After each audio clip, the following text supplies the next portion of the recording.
bien, je vous souhaite la bienvenue à ce spectacle de contes. Ce spectacle de contes qui est dédié aux femmes. Vive-nous. La forêt des contes est devant vous. La porte est ouverte. Il vous suffit d'entrer.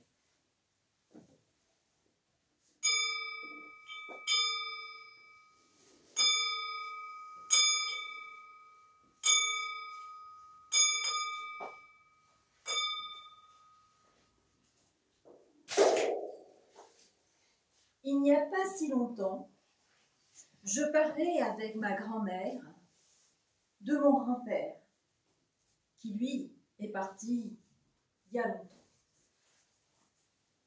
Tu sais, me dit-elle, j'ai été heureuse avec ton grand-père, on a été heureux, mais ça n'a pas été facile, hein. Ça, je te prie de le croire, surtout au début.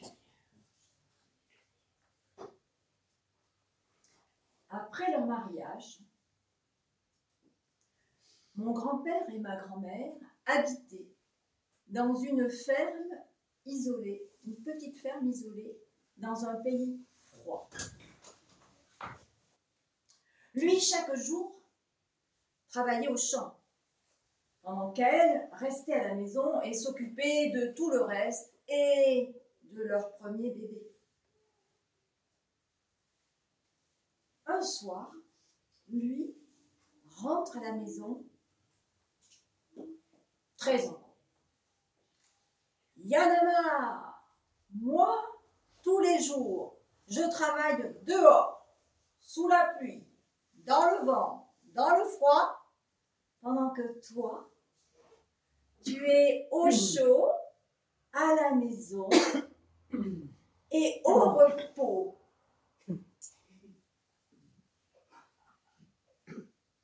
Au repos.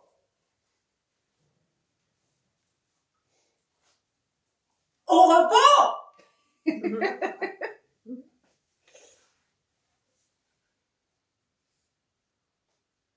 Eh bien, écoute-moi. Demain, c'est moi qui vais au champ. Et toi, tu resteras à la maison. Le lendemain, au lever du soleil, elle se lève, elle va s'occuper un peu du bébé et elle s'apprête à partir.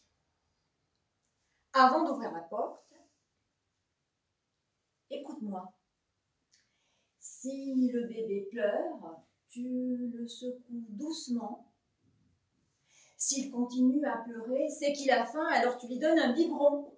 Le lait est là, dans la casserole, à côté de l'évier. Ah, les cochons. Il faut les nourrir rapidement, parce que quand ils ont faim, ils sont agressifs. Donc tu trouveras 2 seaux d'épluchures là, derrière la porte. Ah oui, la vache. Elle est à la même place depuis hier. Elle n'a plus rien à manger. Il faudra que tu la changes de place. Ah oui, et puis n'oublie pas, il y a les légumes à éplucher pour la soupe de ce soir. Tu la feras cuire dans le chaudron et tu remues bien de temps en temps. Tu la fais pas bouillir surtout.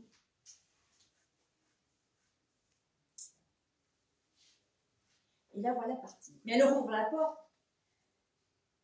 Alors, repose-toi bien, mon chéri. La voilà partie. À peine a-t-elle tourné le dos que le bébé pleure. Donc lui s'approche du berceau, il le secoue doucement, mais c'est un homme impatient, alors il le secoue de plus en plus fort. Résultat, le bébé hurle. Alors il le prend dans ses bras, et puis il s'approche de l'évier, et puis il prend un biberon avec le bébé dans ses bras, il essaie de remplir le biberon. Tout le lait tombe par terre. Ah! Bon, il repose le bébé dans le berceau, et il prend une serpillière, et commence à essuyer, et tout d'un coup il pense, les cochons! il prend les 2 seaux d'épluchure, il se dirige vers l'enclos des cochons. Les cochons sont agglutinés contre la porte. Il tire le verrou. À peine il a tiré le verrou qu'un cochon pousse la porte et s'enfuit et se dirige vers la maison. Il vide les seaux d'épluchure, il referme l'enclos et le voilà reparti à la maison. Il entre dans la cuisine.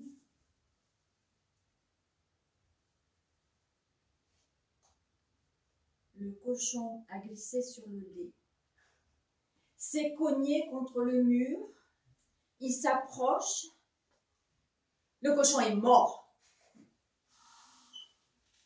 Oh là là, le cochon est mort.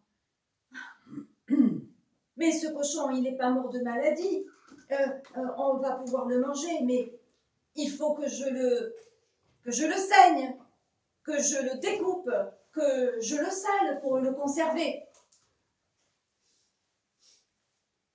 La vache, il sort. Il trouve la vache, effectivement, à un endroit où elle a plus un seul brin d'herbe. Alors il regarde autour de lui, il cherche un endroit où il pourrait la mettre. Oui, sur le toit. Sur le toit, il y a de l'herbe. Dans ces pays-là, il y a des maisons où il y a de l'herbe. Hein.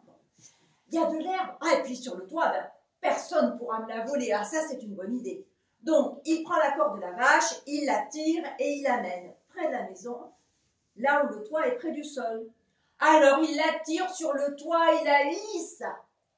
Et la vache se met à manger. Mais la corde,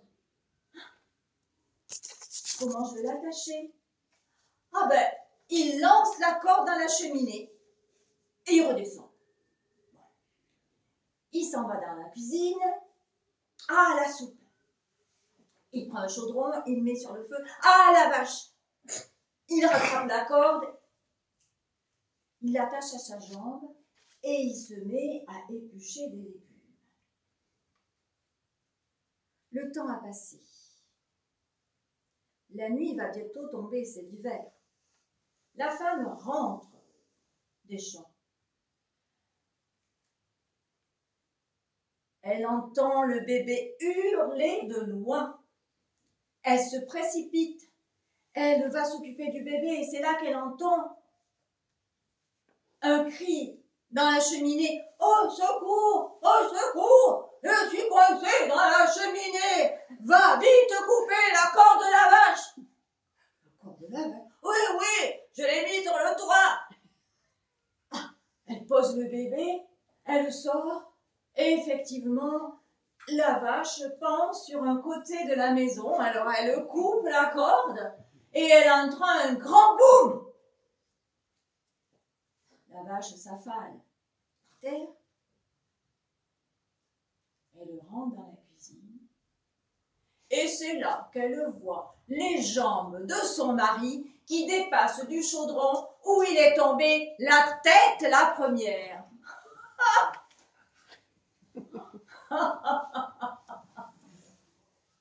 Elle sort du chaudron. Ah, mon chéri. Heureusement que la soupe n'était pas prête. Sinon, tu aurais fondu comme un morceau de lard.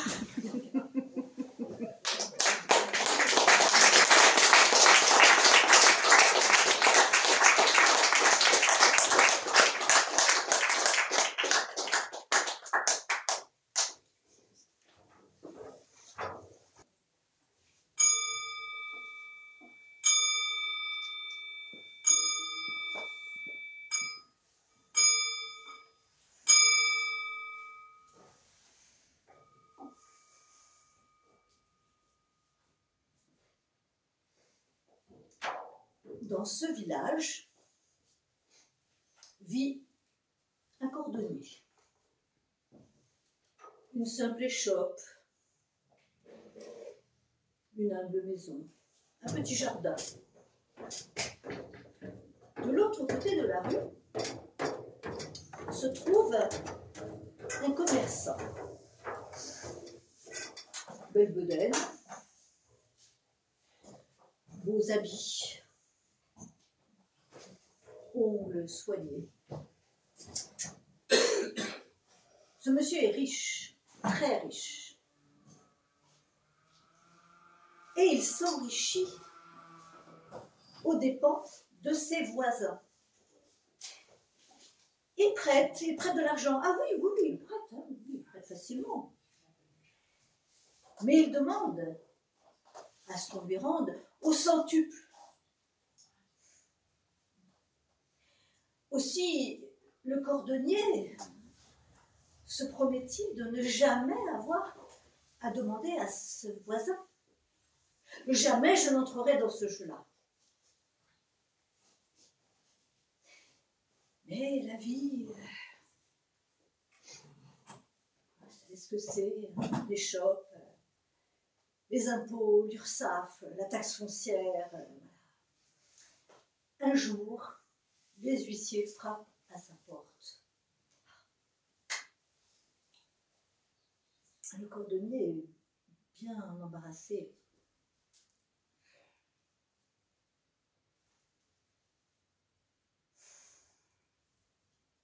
Il va demander de l'aide à son voisin.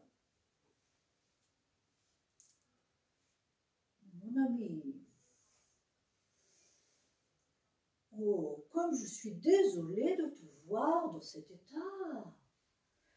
Ouais, tu sais, je peux te prêter tout l'argent dont tu as besoin. Tu me le rendras à la fin de la semaine.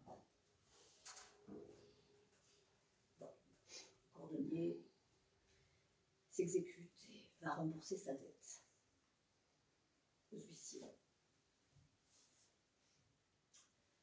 Il travaille toute la semaine, jour et nuit, à ressemeler ses petits souliers, et la fin de la semaine arrive et il n'a pas réussi à ramasser l'argent qu'il doit aux commerçants. Les jours passent, les semaines passent, les mois passent et il en arrive à devoir 1000 fois plus que ce qu'il a emprunté.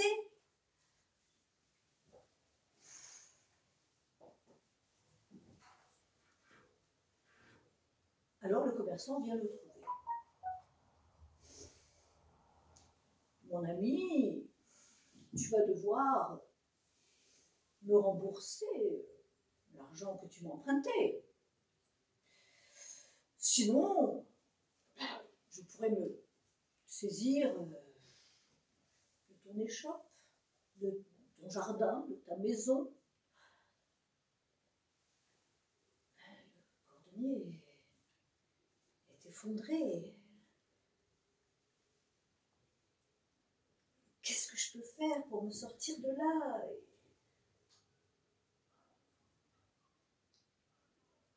Sa fille arrive. Une belle jeune fille, très intelligente. Mais qu'est-ce qui t'arrive, père? Qu'est-ce que tu as à pleurer comme ça? Alors le père lui raconte son histoire. Ne t'en fais pas, père. Je vais négocier ta dette. Elle monte à sa chambre, choisit une jolie tenue, sobre. Traverse la rue, va voir le commerçant. Celui-ci est affalé dans un transat, dans son jardin, au soleil, en train de siroter un petit verre de whisky. Sitôt qu'il voit la fille arriver par le portail du jardin, immédiatement, il la désire. Alors, la belle, quel bon vent t'amène? Il n'y a pas de bon vent, dit la fille. Je viens négocier la dette de mon père. Oh, enfin, voyons, mais ne le prends pas sur ce ton. Nous allons nous arranger à l'amiable. Vois-tu, je vais te proposer un jeu. Vois-tu ce petit sac? Je vais prendre 2 cailloux sur le sol, un noir et un blanc. Je vais les mettre dans ce sac. Et toi, tout simplement, tu fermeras les yeux et tu choisiras un des cailloux. Si le caillou que tu as choisi est noir, ben, ton père ne doit plus rien et tu retournes chez toi. Écoute, si en revanche le caillou est blanc, ton père ne doit toujours plus rien. Je te demanderai de rester avec moi.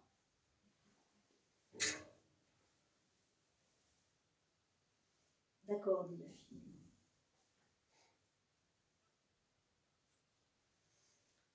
Le bonhomme se baisse, ramasse 2 cailloux, les met dans le sac. Mais la fille n'avait pas les yeux dans sa poche.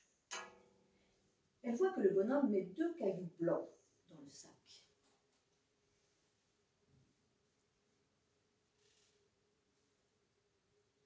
Elle ferme les yeux, plonge sa main dans le sac,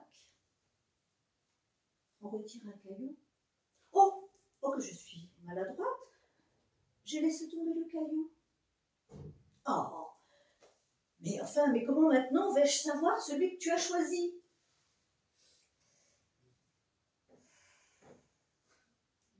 Tu n'as qu'à regarder dans le sac celui qui reste.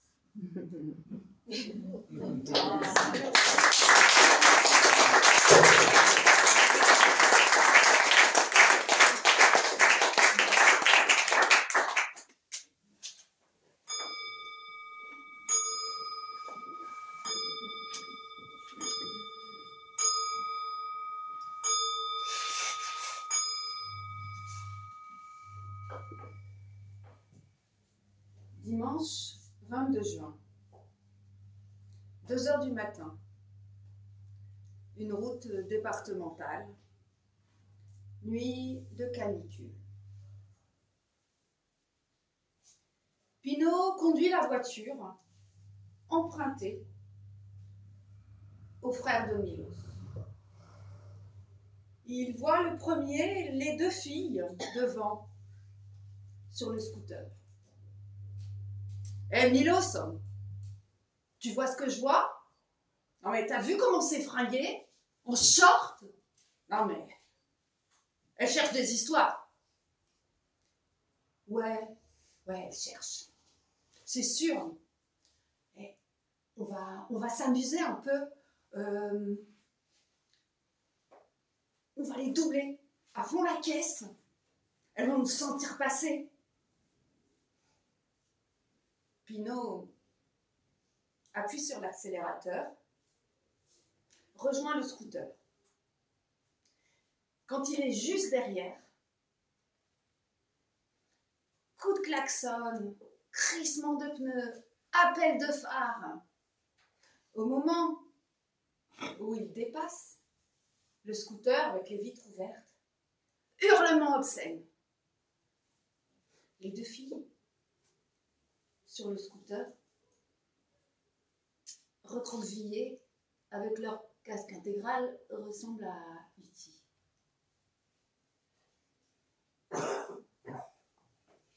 Hé, Pino, prends de l'avance, comme ça, elle croit qu'on est parti. Et là, on se planque, on les laisse passer et après, on les prend en chasse. Pino accélère. Quand il arrive assez loin, il n'est plus en vue du scooter, il trouve un chemin sur le côté, il se gare, éteint les phares, éteint le moteur. Qu'est-ce que c'était chiant cette fête de la musique. Heureusement qu'on avait des bibines. Ouais, mais Pino aussi, il n'y avait pas de filles. Encore, il y aurait eu Morgane. Tu parles pas de Morgane. Tu parles pas de ma sœur. Puis tu n'approches pas. Pas avant le mariage, ok? Ouais, je voulais juste dire que Morgane, elle devait être furax de ne pas avoir pu venir à la fête de la musique.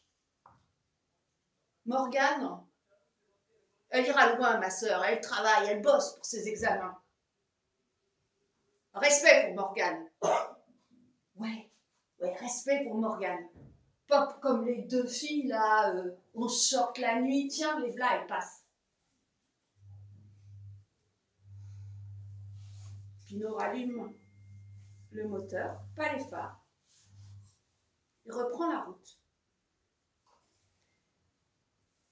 Arrivé juste derrière le scooter, plein phare et rebelote, appel de phare, coup de klaxon, hurlements obscènes. Un flot de terreur se déverse jusqu'aux deux jeunes filles. Hé, tu vois ce que je vois? Elle est en train de téléphoner. Elle a sorti un téléphone, elle est en train d'appeler les flics. Ça se balade la nuit comme ça et ça appelle les flics. Ouais, on a le temps de leur donner une bonne leçon avant qu'ils arrivent. Vas-y, colle-les bien. Pinot accélère. Il appuie sur l'accélérateur, de plus en plus. Le scooter est obligé d'accélérer devant. La route entame une descente. Pinot continue à accélérer. Soudain, le scooter se met à zigzaguer. Il rate son virage, termine sa route contre la barrière de sécurité.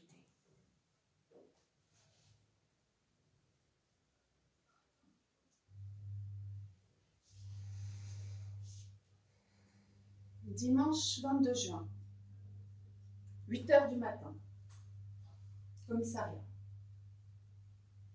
Pinot et Milo sont arrachis sur leur siège.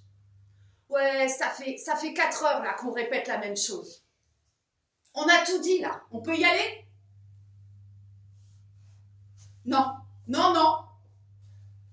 Dans cet accident que vous avez provoqué cette nuit, une jeune femme, Lucie, est morte. Et c'est un miracle que la conductrice du scooter s'en soit sortie.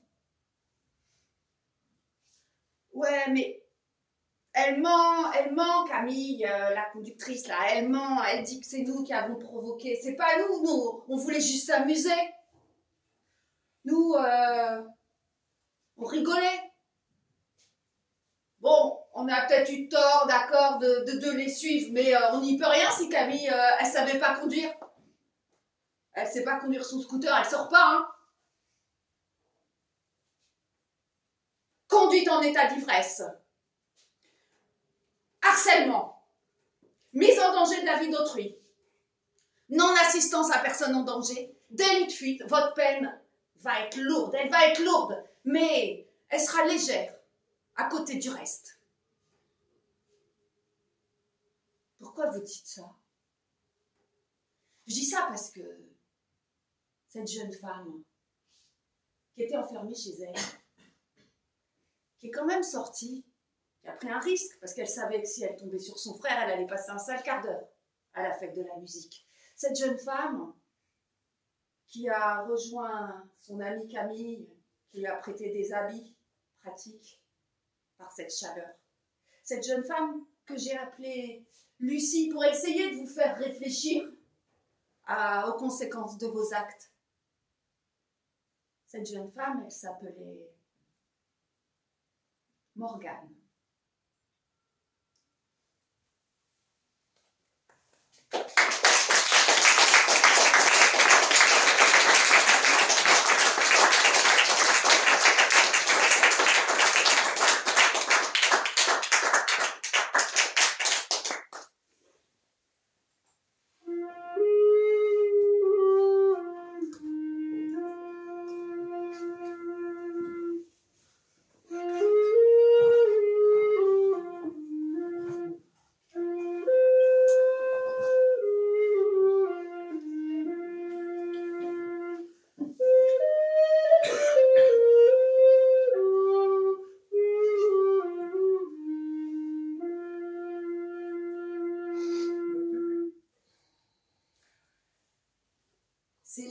l'histoire d'un roi. Un roi qui n'était pas comme les autres rois.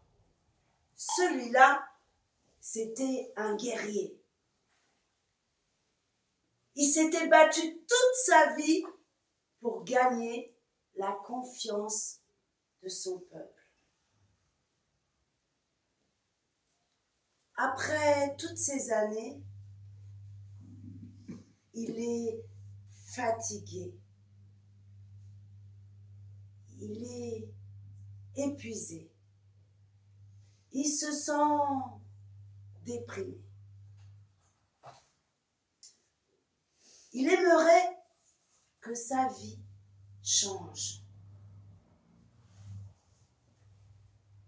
Un jour, qu'il se promène dans la forêt, son pied trébuche contre une bouteille fermée hermétiquement par un capuchon. Le roi est curieux. Il ramasse la bouteille, la tourne dans tous les sens. Il aimerait voir ce qu'il y a à l'intérieur. Le verre est épais. Il ne voit rien.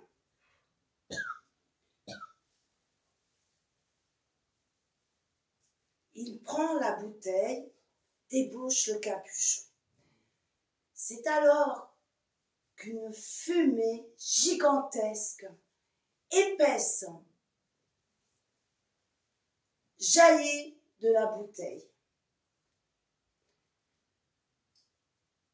Les feuilles des arbres frémissent. Apparaît dans la fumée un géant. Un géant qui lui dit « Oh mon bon roi, je t'attendais depuis si longtemps, je suis là pour toi. Je vais exaucer 2 de tes vœux. Un vœu aujourd'hui, l'autre la prochaine fois. Eh bien, je t'écoute. »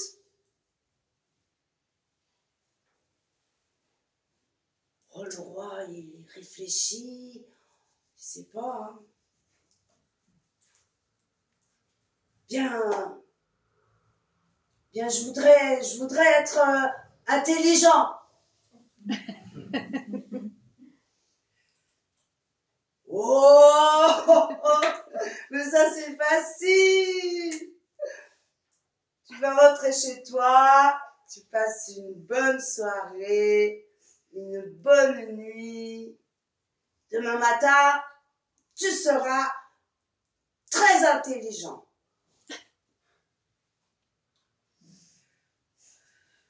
Le roi rentre, passe une bonne soirée, dort paisiblement. À son réveil, il est plein d'énergie. Il convoque ses conseillers. Toi, tu vas devenir directeur d'une école. Toi, une université. Moi, je vais dessiner les plans. Allez, tout le monde au travail. Hop.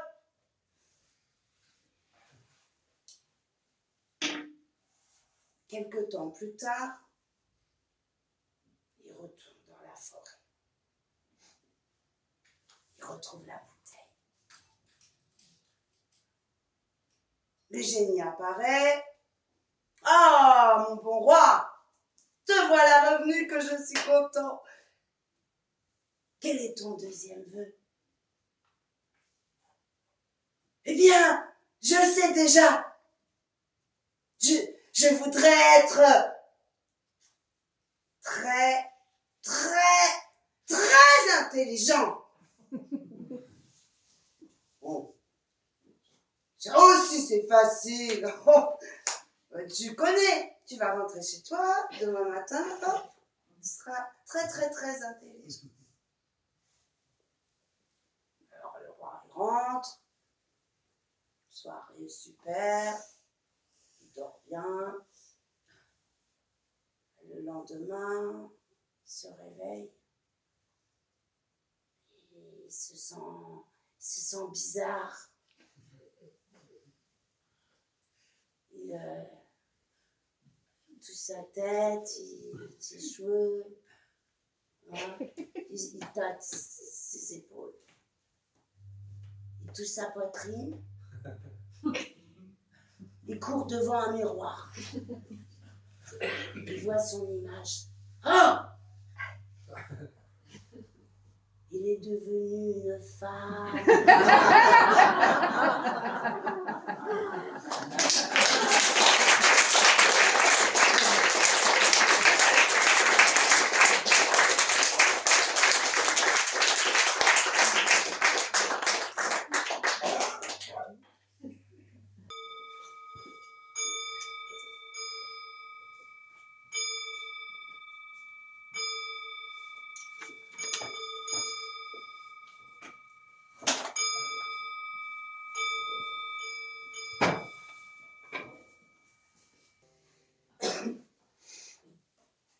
Ça va être de la musique de la Renaissance espagnole et que je dédie à Marianne ici présente parce que non seulement elle a supporté pendant 5 ans, jour pour jour, un homme, mais cet homme c'était moi, donc elle a beaucoup de mérite. Voilà.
je peux vous annoncer que nous allons jouer une petite musette d'un monsieur qui s'appelle Brown.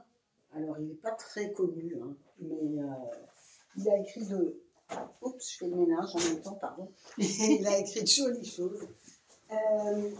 La musette, c'est bien sûr une pièce de musique. C'est aussi un instrument de musique qui est une petite cornemuse avec un soufflet qu'on actionne au bras.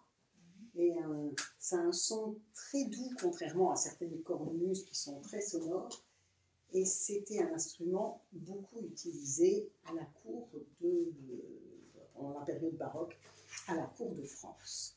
Voilà.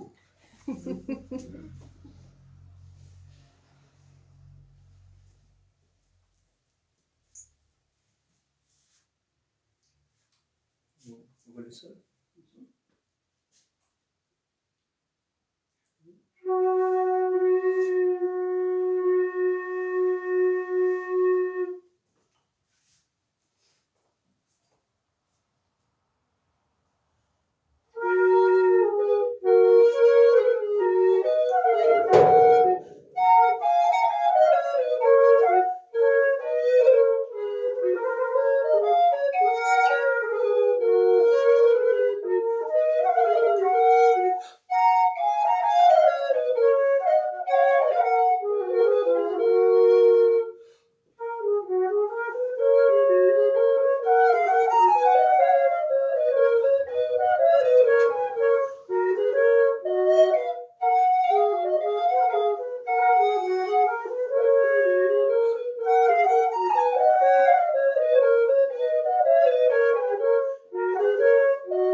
C'est un jeune juge qui rentre de voyage Il est près de la ville où il habite, mais la nuit tombe et il faut qu'il trouve un abri. Il voit au loin une petite lumière, il s'en approche. C'est une chaumière. Il frappe à la porte et une jeune fille lui ouvre. Mademoiselle, est-ce que vous me permettriez de passer la nuit ici, s'il vous plaît? Bien sûr, monsieur, dès que mes parents seront de retour. Ah, et que font-ils? Eh bien, ma mère est allée chercher celui qu'elle ne connaît pas et mon père ce qui coule de haut en bas. Ah bon, très bien, je vais attendre. Il attend et les parents reviennent et l'invitent. Il l'invite pour le repas et, comme le veut la tradition, lui propose de découper le poulet. Il coupe le poulet. Au père, il donne la tête et le cou. À la mère, la poitrine. À la fille, il donne les ailes et il se garde les cuisses.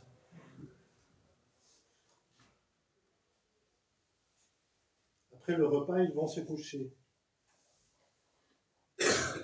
Comme la pièce est très petite, les parents laissent leur lit au juge et vont se coucher sur un matelas au sol avec leur fille.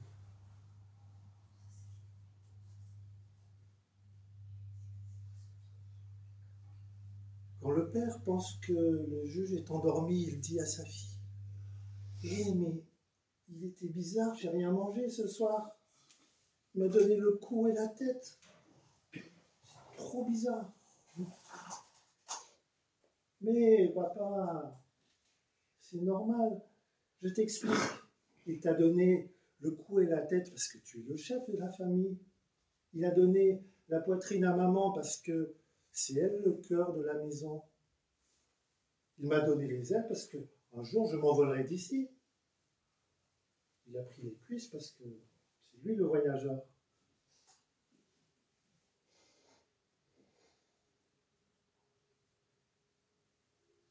Le lendemain matin, il se trouve que le juge ne dormait pas et il a tout entendu. Il dit au paysan: « Merci pour votre accueil, mais demain je veux que vous veniez au tribunal. Vous viendrez ni de jour ni de nuit, ni à pied ni à cheval, ni nu ni habillé. »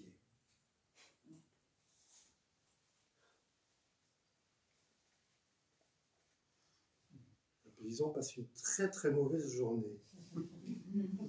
Qu'est-ce que je dois faire?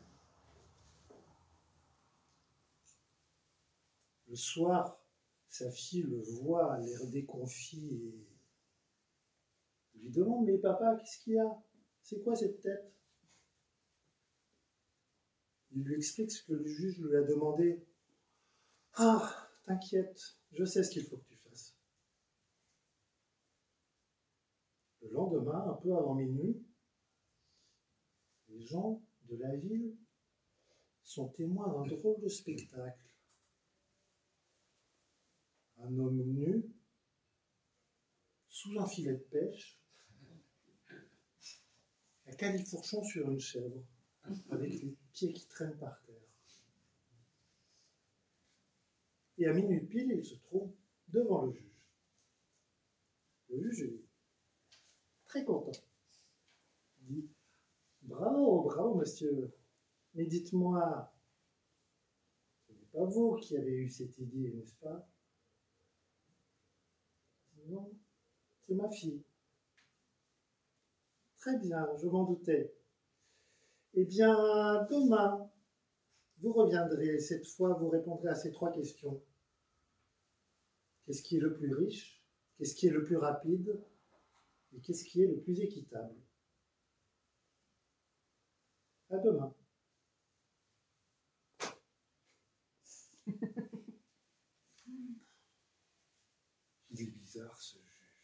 trop bizarre.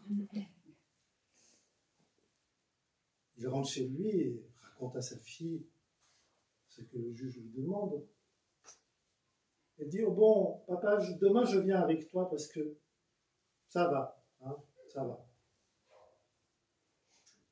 Le lendemain, elle accompagne son père au tribunal et au juge, elle dit, bon, avant qu'il ait eu le temps de dire quoi que ce soit, bon, alors, ce qui est le plus riche, c'est la terre qui nous nourrit, ce qui est le plus rapide, c'est la pensée, et ce qui est le plus équitable, c'est la mort à laquelle personne n'échappe. Le juge est surpris de voir la fille et très heureux de ses réponses. Eh bien, mademoiselle, dit-il en rougissant, mademoiselle, la lune brille à la lumière du soleil. Est-ce que la lune veut briller? Est-ce que le soleil veut briller auprès de la lune? D'accord. Le jour se lèvera dans une semaine. La lune brillera, le soleil brillera auprès de la lune, qu'elle se prépare à briller. Le père à côté.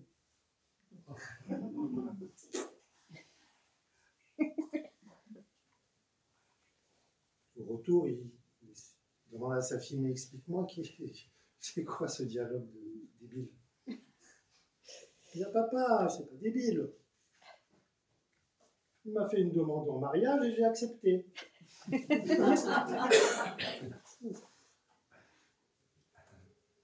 Une semaine plus tard, les deux sont mariés. Après les festivités, elle se retrouve tout seule et le juge lui dit, vraiment, j'ai de la chance de t'avoir trouvé. D'avoir trouvé une femme aussi intelligente, aussi pleine d'esprit. Je vous avais entendu le soir où j'ai dormi chez vous, je t'avais entendu répondre à ton père, lui expliquer pourquoi j'avais découpé le poulet comme ça. Et puis, j'avais compris en arrivant ce que tu voulais dire quand tu as dit « Ma mère est allée chercher celui qu'elle ne connaît pas ». C'est qu'il est sage-femme. Quand tu as dit « Mon père est allé chercher ce qui coule de haut en bas », il allait traire la vache. Et puis, tu as compris ma demande en mariage.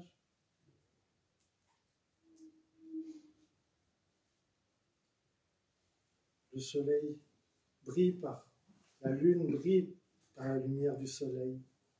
Mais la lune n'aime pas les éclipses. Alors, jamais, jamais, tu m'entends, tu ne t'occuperas de mes jugements. Si tu le fais, tu quitteras les lieux immédiatement. D'accord, mon mari, d'accord. Pendant très longtemps, tout se passe très bien.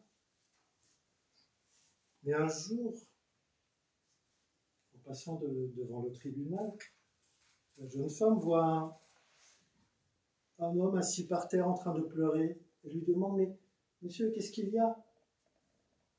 Et il lui explique. Voilà, hier mon frère est venu avec sa mule m'acheter du grain. Pendant que nous remplissions nos sacs, ma jument a mis bas. Quand nous sommes revenus, mon frère a vu le poulain, il a dit, il est à moi, c'est le poulain de ma mule. Je lui ai dit, mais non, les mules ne peuvent pas procréer. Il a insisté, on allait voir le juge, et il lui a donné raison. La jeune femme est choquée par ce jugement. Elle dit à l'homme, suivez-moi, je vais vous dire ce qu'il faut faire. Ils vont derrière le tribunal et il lui explique ce qu'il doit faire le lendemain. Le lendemain, quand le juge arrive devant le tribunal, il voit son plaignant de la veille en train de jeter du blé cuit sur la chaussée. Mais qu'est-ce que vous faites? Mais vous êtes complètement idiot. Non, monsieur le juge, je sais, moi. Mais j'ai jamais entendu ça. Vous semez du blé cuit sur de la terre battue. Monsieur le juge, si une mule peut donner naissance à un poulain, le blé cuit peut cuire sur de la terre battue. Le juge admet son erreur, il fait rendre le poulain à cet homme, puis il rentre chez lui en colère. C'est toi, j'en suis sûr, il n'y a que toi pour avoir des idées pareilles. Alors, comme je te l'avais prévenu, tu vas partir immédiatement. Tu peux prendre une chose. Ce à quoi tu tiens le plus, tu peux l'emporter.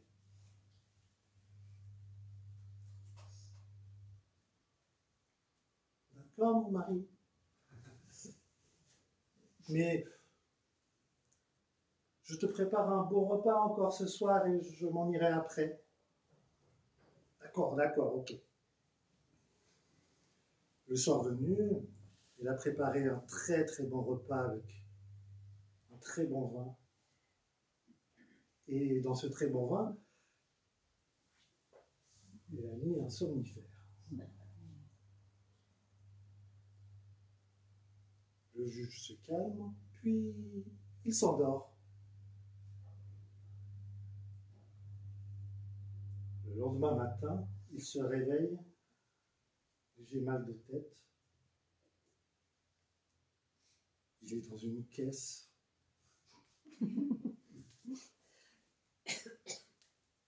Il ouvre le couvercle de la caisse. Il est dans la chaumière de ses beaux-parents. À ce moment-là, sa femme entre. Mais qu'est-ce que je fais là? Qu'est-ce qui s'est passé? Eh bien, j'ai fait ce que tu m'as dit. Tu m'as dit, prends ce à quoi tu tiens le plus. Et voilà. Le soleil ne se passe pas de sa lune.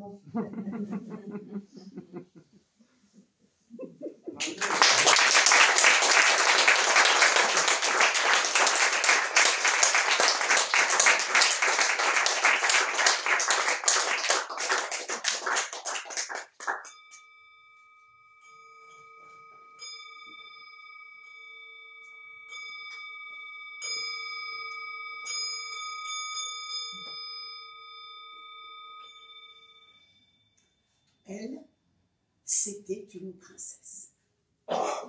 Bien sûr, elle était très belle. Elle était aussi fine, intelligente, astucieuse. Toute jeune encore, elle avait décidé de prendre sa vie en main, que personne ne lui dicterait son chemin. Arrivée à l'âge de se marier, elle a déclaré que l'homme qu'elle épouserait, l'homme auquel elle donnerait son cœur, l'homme avec qui elle partagerait son lit, devrait être imaginatif, créatif,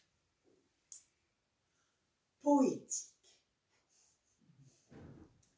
Pour le trouver, elle a imaginé une épreuve.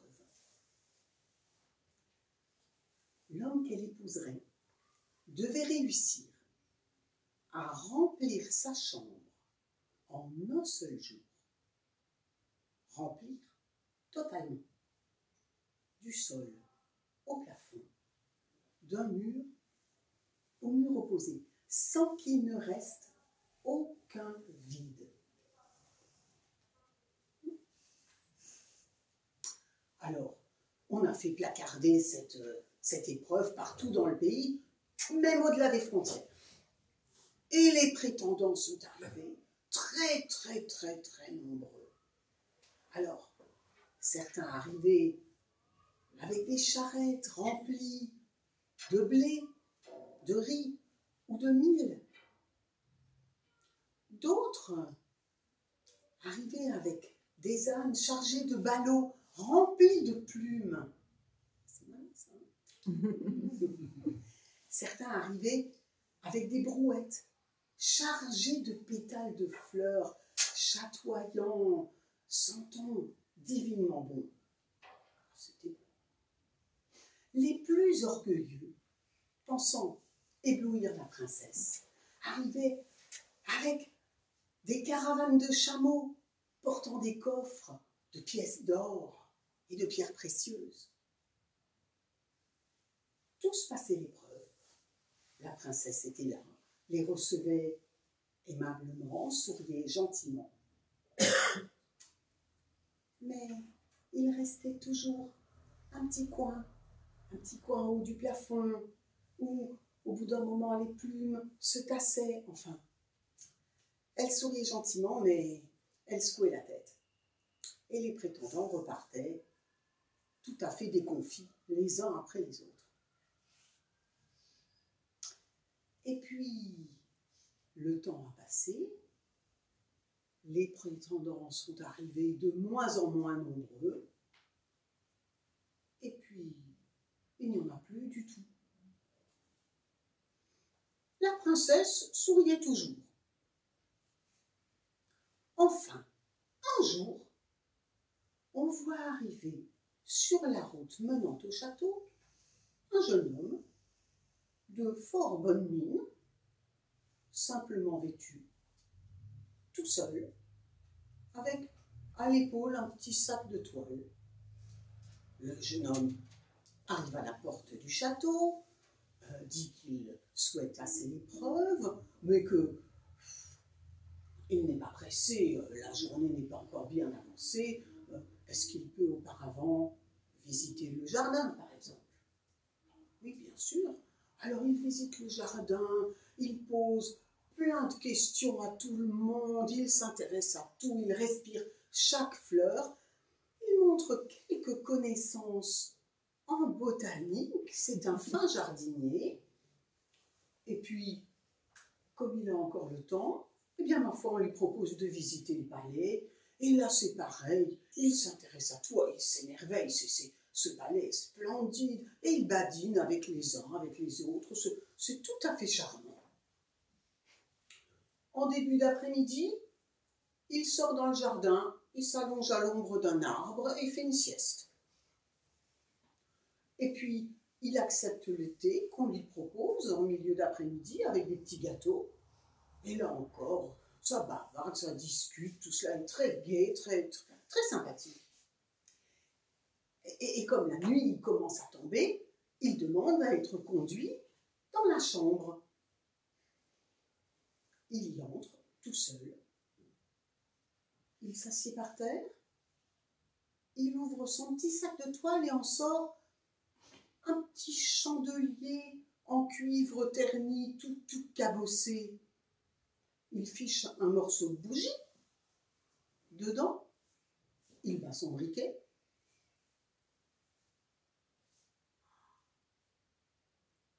C'est magnifique. Une lumière chaude, un peu fragile, un peu incertaine, un peu vacillante, mais douce, pénétrante, éclaire toute la chambre. Toute la chambre. Et la princesse sourit et elle dit que, mais oui, il a réussi l'épreuve et que oui, on peut préparer le mariage. Alors, les préparatifs du mariage ne durent pas bien longtemps, vous pensez, ils avaient eu le temps de s'organiser depuis le temps. Et les voilà Marier, c'est une fête somptueuse, c'est gai, ça chante, ça rit, il y a de la musique partout, des danses partout, des tenues absolument somptueuses. C'est un très très beau mariage, tout le monde est très content. Et au soir, quand les jeunes mariés se retrouvent dans leur chambre, la princesse dit à son mari, tu sais quand même que tu n'as pas tout à fait rempli mes conditions. Tu n'as pas vraiment réussi l'épreuve. Ah bon, pourquoi? Eh bien, sous le chandelier, il est resté un petit cercle d'ombre. Ah oui, oui, tu as raison. Mais pourquoi n'as-tu rien dit? Pourquoi m'as-tu accepté comme époux?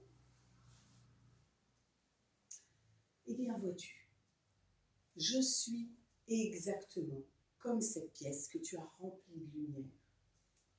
Et il restera toujours en moi une petite zone d'ombre et de mystère que nous devrons protéger et respecter.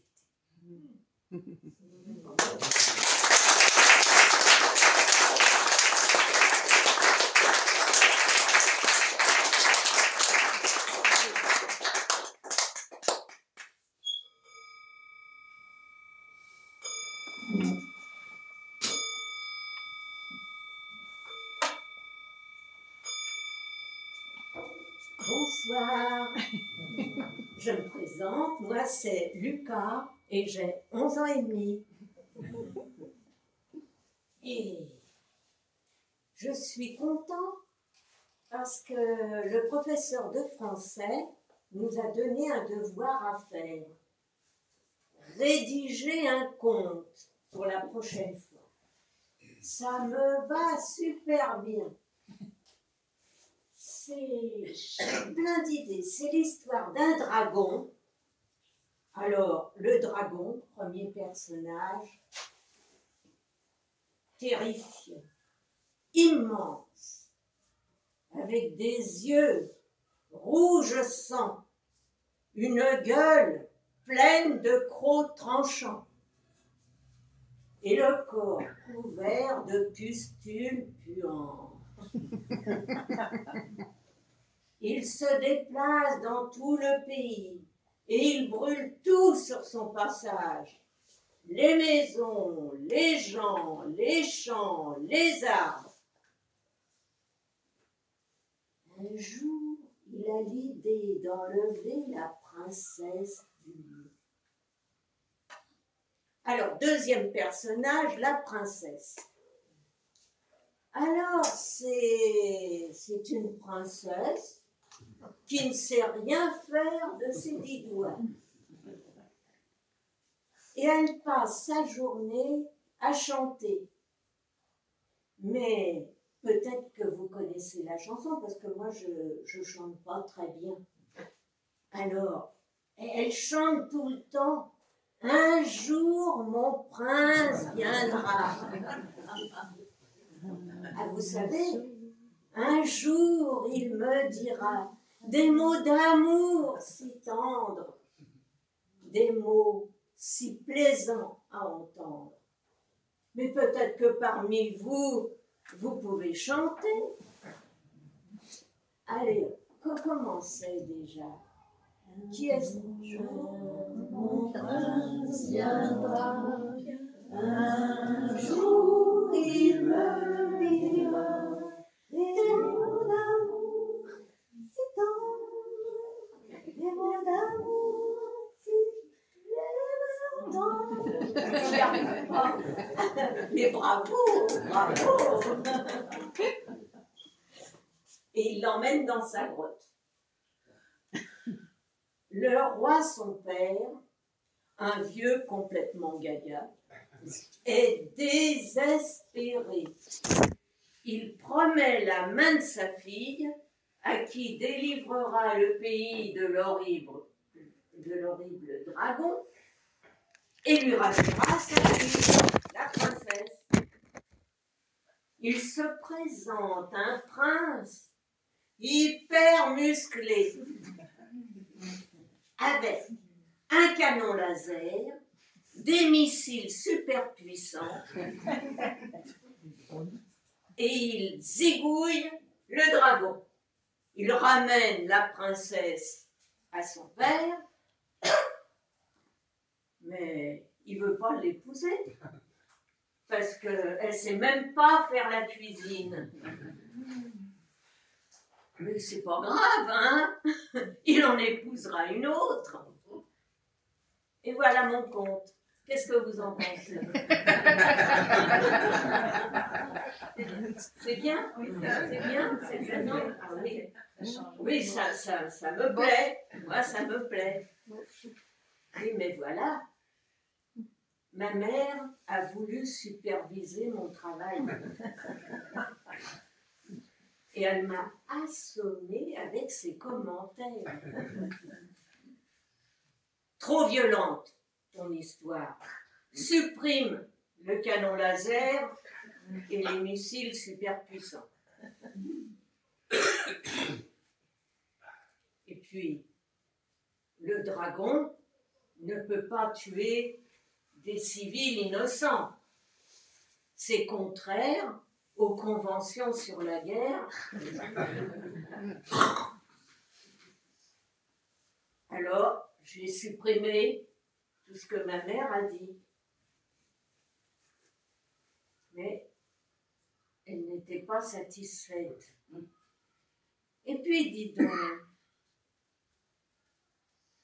quand le dragon brûle les arbres, les champs, tu as pensé à la protection de l'environnement? Quoi? C'est un dragon. Il faut bien qu'il crame quelque chose. Bon. Oui, mais alors, un arbre mort et puis un tout petit. À contre-cœur, j'ai rectifié mon texte. Et puis c'est pas tout, a dit ma mère. Ton histoire est trop sexiste. Qu'est-ce que ça veut dire, sexiste? Ça veut dire que tu donnes une mauvaise image des femmes et que les hommes ont tous les pouvoirs. Par exemple, ta princesse, elle est complètement nunuche. Elle pourrait faire du judo ou bien du karaté, par exemple. Et puis le prince, c'est pas un Rambo. Il pourrait montrer ses sentiments, rougir en voyant la princesse, verser une larme quand elle le prend dans ses bras. Non, mais ça va pas, c'est n'importe quoi. J'écris un conte, pas une histoire d'amour pour les mémés. Alors là, ça lui a pas plu. Elle m'a fait une scène terrible. J'ai dû tout supprimer. À tel point qu'il ne reste plus rien d'intéressant dans mon histoire. Je ne vais même pas pouvoir vous la raconter. Mais, moi je sais, pour me remonter le moral, au moins, je vais prendre un vrai conte. Le Petit Pousset. Parce que j'adore quand l'ogre s'approche de la maison, dans la maison, et qu'il dit ça sent la chair fraîche.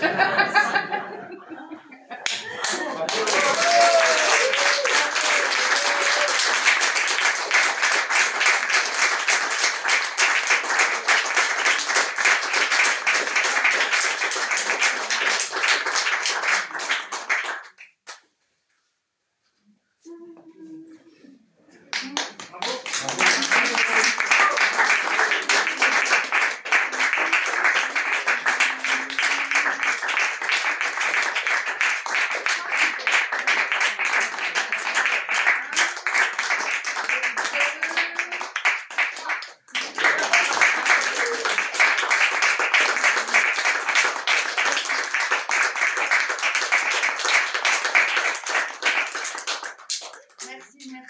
vous avez entendu Jean.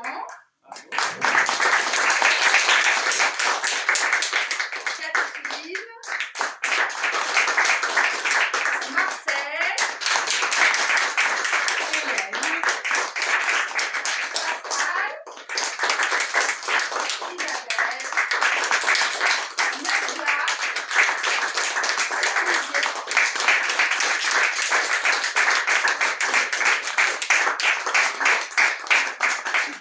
Merci, cher public de la Serma.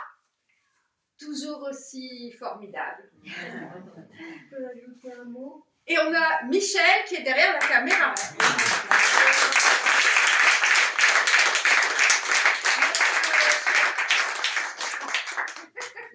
Notre formatrice, Michel.